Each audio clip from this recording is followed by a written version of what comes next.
Hi everyone, welcome to my channel stock market unlimited. तो देख लेते हैं किस तरीके का डेटा आया हुआ है 1 अक्टूबर के लिए। अब नई एक्सपायरी स्टार्ट होने वाली है तो सारा डेटा जो है ऑलमोस्ट फ्रेश ही बनेगा।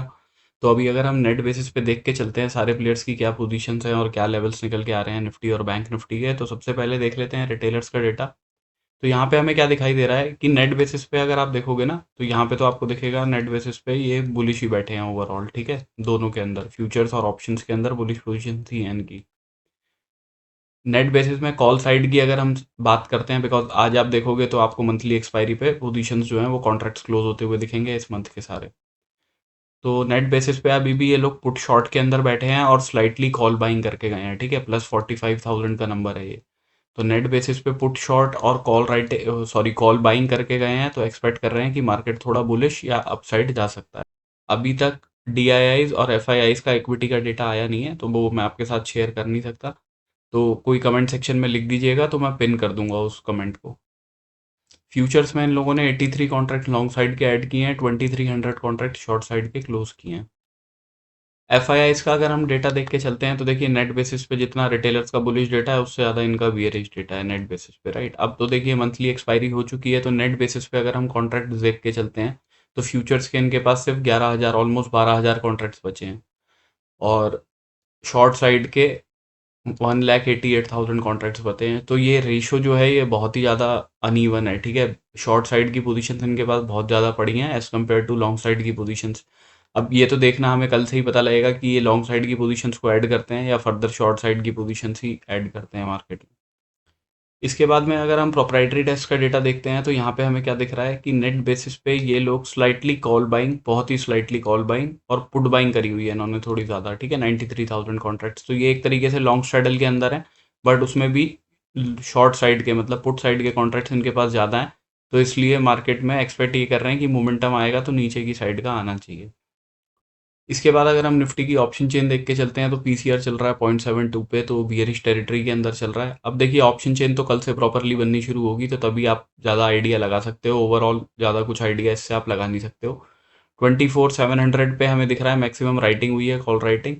122 पॉइंट्स का प्रीमियम चल रहा है यहाँ से, तो आप मान के चलिए 800 वाला लेवल जो है 24,800 वो एक्चुअली में मार्केट के लिए रेजिस्टेंस का काम करेगा। सपोर्ट मार्केट के लिए यहाँ पे 90 पॉइंट्स का हमें दिख रहा है, 24,600 पे प्रीमियम चल रहा है।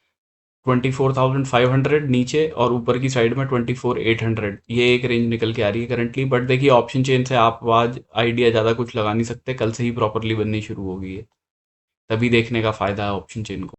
अभी अगर हम चार्ट्स पे देख लेते हैं तो सबसे पहले निफ्टी देख लेते हैं। अब निफ्टी के अंदर देखिए हमें यहाँ पे अभी करंटली तो ये एक इस तरीके का डबल टॉप काइंड ऑफ दिखाई दे रहा है कि वो ब्रेक डाउन कर सकता है। ठीक है, अब मंथली कैंडल बन गई है तो मंथली कैंडल देख लेते हैं, और मंथली कैंडल में तो कोई पॉजिटिविटी ऐसा सच दिखाई नहीं है, बिल्कुल नेगेटिव सी ही कैंडल बनी है, राइट। पिछली कैंडल के हाई को ब्रेक किया बट वापस रिजेक्शन लेके नीचे की तरफ आ गई है। तो ये तो ऊपर से सेल ऑन राइज का ही सिनेरियो अभी करंटली दिखा रही है। ऑल्दो अब एक यहाँ पे एक महीने की इनसाइड कैंडल कोई बन जाए और उसके बाद फिर मोमेंटम आ जाए तो बात अलग है। बट करंटली तो ऐसा हो सकता है मार्केट थोड़ा ऊपर जाए और दोबारा ब्रेक डाउन करने की कोशिश करे। ब्रेक डाउन करने की कोशिश करेगा तो कहाँ, इन वाले सपोर्ट वाले लेवल के आसपास तक कहीं तक आने की कोशिश करेगा। ये लेवल्स आपके 23,700 के आसपास के निकल के आते हैं। अब अगर हम डे के चार्ट पे देख लेते हैं तो देखिए मंथली पे तो हमें दिख रही है नेगेटिविटी, सिमिलरली वीकली पे भी नेगेटिविटी है। डे के चार्ट पे क्या दिख रहा है हमें? डे के चार्ट पे ये दिख रहा है मार्केट पहले लोज ब्रेक कर रहा था, अच्छे अच्छे लोज ब्रेक करके आ रहा था। ठीक है, काफ़ी नीचे क्लोजिंग दे रहा था अपने प्रीवियस डे के। अभी करंटली 3 दिन से क्या हुआ है कि मार्केट क्लोजिंग तो दे रहा है नीचे बट बहुत पास पास की क्लोजिंग दे रहा है। तो अब जो क्लोजिंग है ये पास होने लगी है काफ़ी, तो हो सकता है कहीं ना कहीं यहाँ पे बाइंग स्टार्ट हो रही हो थोड़ी थोड़ी। ठीक है, तो जब तक लो ब्रेक नहीं होता तब तक कोई शॉर्टिंग की अपॉर्चुनिटी तो दिखेंगे नहीं एज ऑफ डे के चार्ट पे। और ब्रेक डाउन वगैरह करेगा तो फिर उसके नेक्स्ट सपोर्ट के लेवल्स अपने इधर की साइड में 24,400 430 के आसपास के ही निकल के आते हैं। तो अगर मार्केट को कोई पॉजिटिव अपसाइड का मोमेंटम दिखाना है तो इस वाले हाई को ब्रेक करके एक अच्छी कैंडल बनानी चाहिए, तब जाके लगेगा कि हाँ एक पॉजिटिविटी है। अब ऐसा नहीं होना चाहिए कि मार्केट यहाँ पे गया और अगले दिन कुछ इस तरीके की कैंडल ही बना दे कि ऊपर तो गया बट क्लोजिंग ही नहीं दे अपने प्रीवियस डे के ऊपर, तो वो तो बेकार क्लोजिंग हो जाएगी मार्केट के लिए, राइट। तो अभी अगर हम कल के लिए देख लेते हैं निफ्टी के अंदर तो देखिए निफ्टी में ये वाला जो आज की कैंडल बनी है इस तरीके की, ठीक है, इस कैंडल को अवॉइड करेंगे तो ज़्यादा अच्छा है। ठीक है, तो इस जोन के अंदर अगर मार्केट खुलेगा, फ्लैट फ्लैट खुलता है या कुछ भी थोड़ा साइडवेज छोटा मोटा गैप अप करके या गैप डाउन करके खुलता है, इस रेंज के अंदर ही रहता है, तो हम अवॉइड करेंगे। बिकॉज कल सेंसेक्स की एक्सपायरी भी रहेगी, बिकॉज 2 अक्टूबर की छुट्टी है, राइट। तो हो सकता है ये और प्रीमियम डिके करके सेंसेक्स में भी बिल्कुल साइडवेज करें और उसके बाद में मार्केट के अंदर कोई मोमेंटम लेके आए, ठीक है। मतलब 3 अक्टूबर से कोई मोमेंटम अपसाइड या डाउन साइड का कोई मार्केट के अंदर बने। बट हमें लेवल टू लेवल काम करना है, तो इस जोन के अंदर हम अवॉइड करेंगे। अगर मार्केट 24,586 का जो आज लो लगाया है उसके नीचे क्लोजिंग देता है 15 मिनट की, तो शॉर्टिंग की अपॉर्चुनिटी देखेंगे। पहले टारगेट्स हमारे 24,522 के रहेंगे, मैक्सिमम क्वांटिटी हम यहीं पे बुक करेंगे। इसके बाद में जो नेक्स्ट लेवल है हमारा वो 24,432 का रहेगा, ठीक है। तो नीचे की साइड में ये हो गया। अगर मार्केट इस लेवल के नीचे जाता है और क्लोजिंग नहीं देता, विक बना के ऊपर आ जाता है, तो यहाँ से एक बाइंग की अपॉर्चुनिटी देखी जा सकती है, जिसके टारगेट हम रखेंगे 24,660 के।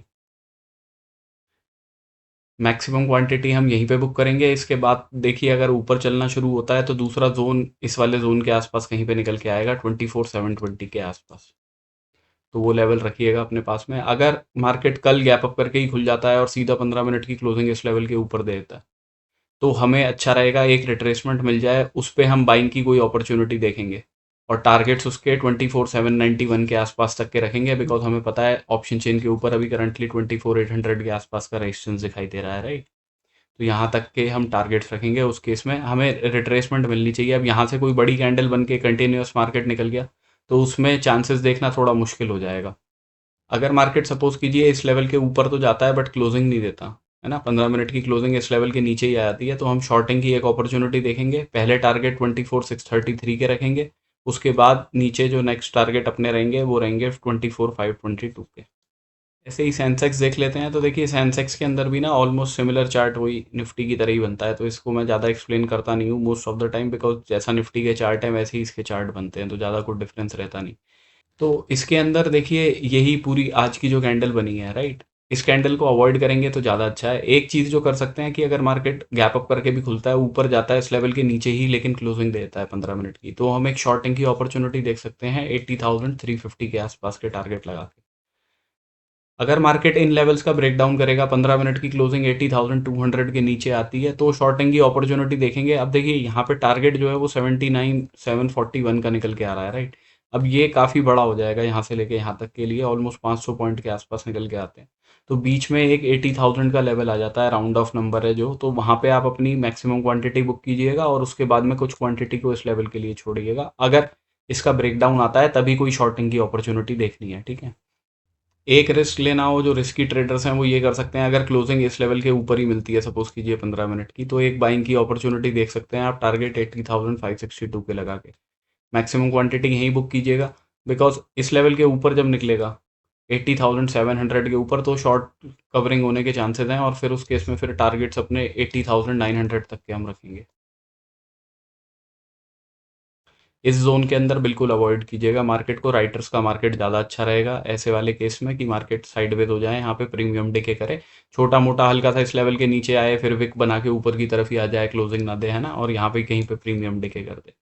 बैंक निफ्टी के अंदर हम अभी ना शॉर्टिंग की अपॉर्चुनिटी एक देख सकते हैं अच्छी। अगर मार्केट मतलब हमारे लिए ये लेवल इंपॉर्टेंट है 54,807 का, ठीक है। अगर मार्केट इस लेवल के ऊपर निकलता है, क्लोजिंग नहीं देता, तो हम वहाँ से शॉर्टिंग की अपॉर्चुनिटी देखेंगे। पहले टारगेट्स तो देखिए यहीं तक के रखेंगे, विच इज़ 54,560, ठीक है। मैक्सिमम क्वांटिटी यहीं बुक कर लेंगे। इसके बाद में अगर ब्रेक डाउन आता है तो मार्केट अच्छा मोमेंटम करके ना इस लेवल के आसपास भी आ सकता है 54,309 पे, ठीक है ना। तो दूसरे टारगेट्स हमारे इस वाले लेवल के रहेंगे 560 के बाद में, तो इनको मार्क कर लीजिएगा। अगर क्लोजिंग इस लेवल के ऊपर ही आ जाती है, 54,807 के ऊपर ही 15 मिनट की क्लोजिंग आ जाती है, तो बाइंग की अपॉर्चुनिटी देख सकते हैं। टारगेट्स उनके ये लेवल्स भी थोड़े पास ही हो जाएंगे। आप इन वाले लेवल्स को मान के चलिए, थोड़ा सा और ऊपर कर लेते हैं, ऑलमोस्ट 55,000 के लेवल्स हैं, राइट। तो इन लेवल के आप टारगेट लगा सकते हो, नहीं तो 981 का, ठीक है। ये आपके टारगेट्स रहेंगे अगर इस लेवल के ऊपर क्लोजिंग आती है मार्केट की। So this is my analysis for tomorrow. Thank you for watching my video, guys. Have a good day.